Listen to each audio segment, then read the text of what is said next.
ಮಂಗಳೂರು ಮಹಾನಗರ ಪಾಲಿಕೆ ನೇತೃತ್ವದಲ್ಲಿ ಶಿಕ್ಷಣ ಸಂಪನ್ಮೂಲ ಕೇಂದ್ರಗಳ ಒಕ್ಕೂಟದ ಸಹಯೋಗದಲ್ಲಿ ಅಧಿಕಾರಿಗಳ ಜೊತೆ ಮುಖಾಮುಖಿ ಕಾರ್ಯಕ್ರಮ ನಡೆಯಿತು. ಕಾರ್ಯಕ್ರಮದಲ್ಲಿ ಭಾಗವಹಿಸಿದ್ದ ನಗರದ ವಿವಿಧ ಶಾಲಾ ಕಾಲೇಜುಗಳ ವಿದ್ಯಾರ್ಥಿಗಳಲ್ಲಿ ಬಹುತೇಕರ ಆತಂಕ ಮಾದಕ ದ್ರವ್ಯ ದೌರ್ಜನ್ಯವಾಗಿತ್ತು. ಇದಲ್ಲದೆ ಸರ್ಕಾರಿ ಶಾಲೆಗಳಲ್ಲಿ ಮೂಲಭೂತ ಸೌಕರ್ಯಗಳ ಕೊರತೆಯ ಬಗ್ಗೆಯೂ ಪ್ರಶ್ನೆಗೆ ಕಾರ್ಯಕ್ರಮ ಅವಕಾಶ ಕಲ್ಪಿಸಿತ್ತು. ಮಂಗಳೂರು ಮಹಾನಗರ ಪಾಲಿಕೆ ವತಿಯಿಂದ ಮೊಟ್ಟ ಮೊದಲ ಬಾರಿಗೆ ಅಧಿಕಾರಿಗಳ ಜೊತೆಯಲ್ಲಿ ನಗರದ ವಿವಿಧ ಶಾಲಾ ಕಾಲೇಜುಗಳ ವಿದ್ಯಾರ್ಥಿಗಳ ಸಂವಾದ ಕಾರ್ಯಕ್ರಮ ನಡೆಯಿತು. ನಗರದ ಎನ್ಜಿಒ ಸಭಾಂಗಣದಲ್ಲಿ ನಡೆದ ಕಾರ್ಯಕ್ರಮವನ್ನು ಹೂವಿನ ಗಿಡಕ್ಕೆ ನೀರೆರೆಯುವ ಮೂಲಕ ಪಾಲಿಕೆಯ ಉಪ ಆಯುಕ್ತೆ ಗಾಯತ್ರಿ ನಾಯ್ಕ್ ಉದ್ಘಾಟಿಸಿದರು. ಮದ್ಯಪಾನ ಧೂಮಪಾನದಿಂದಾಗಿ ಸಾಕಷ್ಟು ಮಕ್ಕಳು ಶಿಕ್ಷಣದಿಂದ ವಂಚಿತರಾಗ್ತಾ ಈ ಪಿಡುಗನ್ನ ಬೇರಿನಿಂದ ಕಿತ್ತು ಹಾಕಬೇಕಾಗಿದೆ. ಇದಕ್ಕಾಗಿ ಮಕ್ಕಳು ಸೇರಿ ರ್ಯಾಲಿ ಮಾಡಿದ್ರೆ ಹೇಗೆ ಎಂದು ಸರ್ಕಾರಿ ಪದವಿ ಪೂರ್ವ ಕಾಲೇಜಿನ ವಿದ್ಯಾರ್ಥಿನಿ ವೀಣಾ ಪ್ರಶ್ನಿಸಿದ್ರು. ಎಜುಕೇಶನ್ ಅಲ್ಲಿ ಬೇಕಾದ ಫೆಸಿಲಿಟಿ ಇಷ್ಟು ಗವರ್ಮೆಂಟ್ ಕೂಡ ಇದ್ದು ಕೂಡ ಇಂಟ್ರೆಸ್ಟ್ ಇಲ್ಲದೆ ಮನೆಯಲ್ಲಿ ಕೂತ್ಕೊಳ್ತಾರೆ.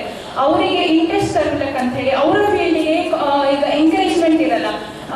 ಅವರು ಓದು ಅಂತ ಹೇಳಿದ್ರೆ ಖಾಲಿ ಪಾಠ ಪುಸ್ತಕ ಅಲ್ಲದೆ ಬೇರೆ ಶಿಕ್ಷಣ ಕೂಡ ಉಂಟು. ಬೇರೆ ಅಂತ ಶಿಕ್ಷಣಕ್ಕೆ ಅವಕಾಶ ಕಮ್ಮಿ ಆಗಿರೋ ಕಾರಣ ಕೂಡ ತುಂಬಾ ಜನ ಶಿಕ್ಷಣದಿಂದ ಮನೆಯಲ್ಲಿ ಕೂತ್ಕೊಂಡು ಶಿಕ್ಷಕರಿಂದ ವಂಚಿತರಾಗ್ತಿದ್ದಾರೆ ಅಂತ ಹೇಳಿದ್ರೆ ಇದಕ್ಕೆ ಪೊಲೀಸ್ ಆಯುಕ್ತರ ಕಚೇರಿ ಪರವಾಗಿ ಭಾಗವಹಿಸಿದ ಶ್ರೀಕಲಾ ಅವರು ಮಾತನಾಡಿ, ಗಾಂಜಾ, ಧೂಮಪಾನ ಸೇರಿದಂತೆ ಸಾಕಷ್ಟು ಪ್ರಕರಣಗಳನ್ನು ನಾವು ಪತ್ತೆ ಹಚ್ಚಿ ಕ್ರಮ ಕೈಗೊಳ್ಳುತ್ತೇವೆ.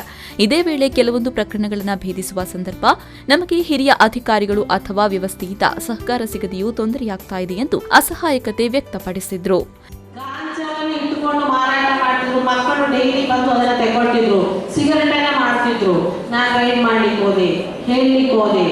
ಆದರೆ ನಮ್ಮ ಮೇಲಿನ ಅಧಿಕಾರಿಗಳು ನಮಗೆ ಸಹಕಾರವಾಗಿ ಪೂರ್ಣ ಸಹಕಾರ ಕೊಟ್ಟರೆ ಖಂಡಿತವಾಗಿಯೂ ನಾವು ಮಾಡಬಹುದು. ಆದರೆ ನಮಗೆ ಯಾವುದೇ ತನಿಖೆಯನ್ನು ಮಾಡದೆ ಹೇಗಾಗಿ ಸಸ್ಪೆಂಡ್ ಮಾಡಿಬಿಟ್ಟಿದ್ದಾರೆ. ಆದರೆ ನಾನು 7 ತಿಂಗಳು ಮಕ್ಕಳ ರಕ್ಷಣೆಗೋಸ್ಕರ ಹೋಗಿಬಿಟ್ಟು ನಾನು ಅದನ್ನು ವರ್ಕ್ ಮಾಡಲು ಹೋಗಿ ಯಾವುದೇ ಒಂದು ಎನ್ಕ್ವೈರಿಯನ್ನು ಮಾಡದೆ ಖಾಲಿ ನನ್ನ ಮೇಲೆ SC/ST ಪ್ರಕರಣವಾಗಿ ನನ್ನನ್ನು ಸಸ್ಪೆಂಡ್ ಮಾಡಿದ್ದಾರೆ. ಈ ಸಂದರ್ಭ ಮಂಗಳೂರು ಮಹಾನಗರ ಪಾಲಿಕೆ ಉಪ ಆಯುಕ್ತೆ ಗಾಯತ್ರಿ ನಾಯ್ಕ ಪ್ರತಿಕ್ರಿಯಿಸಿ, ಪ್ರಜಾಪ್ರಭುತ್ವ ವ್ಯವಸ್ಥೆಯಲ್ಲಿ ಶಾಂತಿಯುತವಾಗಿ ಪ್ರತಿಭಟನೆ ಮಾಡಲು ಯಾರೂ ಅಡ್ಡಿಪಡಿಸುವುದಿಲ್ಲ. ಆದರೆ ಮಕ್ಕಳಾಗಿರೋದ್ರಿಂದ ಯಾವುದೇ ರೀತಿಯ ರ್ಯಾಲಿ ಮಾಡುವುದಿದ್ರೂ ಶಾಲೆಯ ಶಿಕ್ಷಕರ ಸಹಕಾರದಲ್ಲಿ ಮಾಡಬಹುದಾಗಿದೆ ಅಂತ ಹೇಳಿದರು. ನಿಮಗೆ ದೊಡ್ಡದಾದ ಒಂದು ರೈಟ್ಸ್ ಇದೆ ನಿಮಗೆ. ಸೊ ನೀವು ಶಾಂತಿಯುತವಾಗಿ ಮಕ್ಕಳು ಮಾಡಬೇಕು ಅಂತ ಹೇಳಿದ್ರೆ ಇಲಾಖೆಯಾಗಿ ನಿಮ್ಮ ಶಾಲೆಯಲ್ಲಿ ಖಂಡಿತವಾಗಿಯೂ ನಿಮಗೆ, ಆದರೆ ನೀವು ಚಿಕ್ಕ ಮಕ್ಕಳಾಗಿರೋದ್ರಿಂದ ನಿಮ್ಮ ಶಿಕ್ಷಕರ ನೇತೃತ್ವದಲ್ಲಿ ಅವರ ಸಹಕಾರದೊಂದಿಗೆ ಮತ್ತು ಅವರ ಮಾರ್ಗದರ್ಶನದೊಂದಿಗೆ ನೀವು ಜಾಗೃತಿ ಕಾರ್ಯಕ್ರಮಗಳನ್ನು ಖಂಡಿತವಾಗಿ ತಗೋಬಹುದು. ಓಕೆ. ಜಾಹೀರಾತುಗಳಲ್ಲಿ ಮದ್ಯಪಾನ, ಧೂಮಪಾನ ನಿಷೇಧ ಎಂದು ಹೇಳಲಾಗುತ್ತೆ. ಆದರೆ ಅವುಗಳು ಮಾತ್ರ ಸುಲಭವಾಗಿ ಮಕ್ಕಳಿಗೂ ಸಿಗುತ್ತೆ. ಸಾರ್ವಜನಿಕ ಸ್ಥಳಗಳಲ್ಲಿ ಧೂಮಪಾನ ಮಾಡಿದ್ರೆ ದಂಡ ಹಾಕೋದಾಗಿ ಹೇಳ್ತೀರಿ, ದಂಡವನ್ನ ಕೊಟ್ಟು ಮತ್ತೆ ಅದನ್ನೇ ಮುಂದುವರಿಸ್ತಾರಲ್ಲ ಎಂದು ಬೊಕ್ಕಪಟ್ನ ಸರ್ಕಾರಿ PU ಕಾಲೇಜಿನ ವಿದ್ಯಾರ್ಥಿ ಕಿರಣ್ ಪ್ರಶ್ನಿಸಿದ್ರು. ಇದಕ್ಕೆ ಪ್ರತಿಕ್ರಿಯಿಸಿದ ಗಾಯತ್ರಿ ನಾಯ್ಕ್, ಮಕ್ಕಳು ತಮ್ಮ ಹಂತದಲ್ಲಿ ಮಾದಕ ದ್ರವ್ಯ ವ್ಯಸನಗಳಿಂದ ದೂರವಿರುವ ಪ್ರಜ್ಞೆಯನ್ನ ತಾವೇ ಬೆಳೆಸಿಕೊಳ್ಳಬೇಕು. ಪೋಷಕರಿಗೂ ಇದರ ಬಗ್ಗೆ ಜಾಗೃತಿಯನ್ನ ಮೂಡಿಸಬೇಕು ಎಂದರು. ಅತ್ಯಾಚಾರಿಗಳಿಗೆ ಗಲ್ಲು ಶಿಕ್ಷೆ, ಜೀವಾವಧಿಯಂತಹ ಶಿಕ್ಷೆ ತಕ್ಷಣ ಯಾಕೆ ದೊರೆಯುವುದಿಲ್ಲ ಎಂದು ವಿದ್ಯಾರ್ಥಿನಿಯೊಬ್ಬರು ಪ್ರಶ್ನಿಸಿದರು.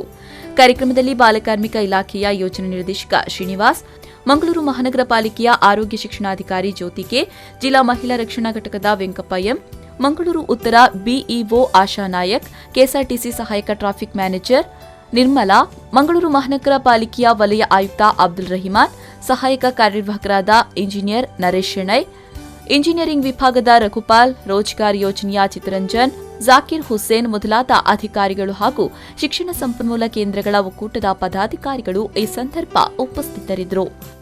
Nagesh Kavoor, V4 News 24/7 Mangaluru.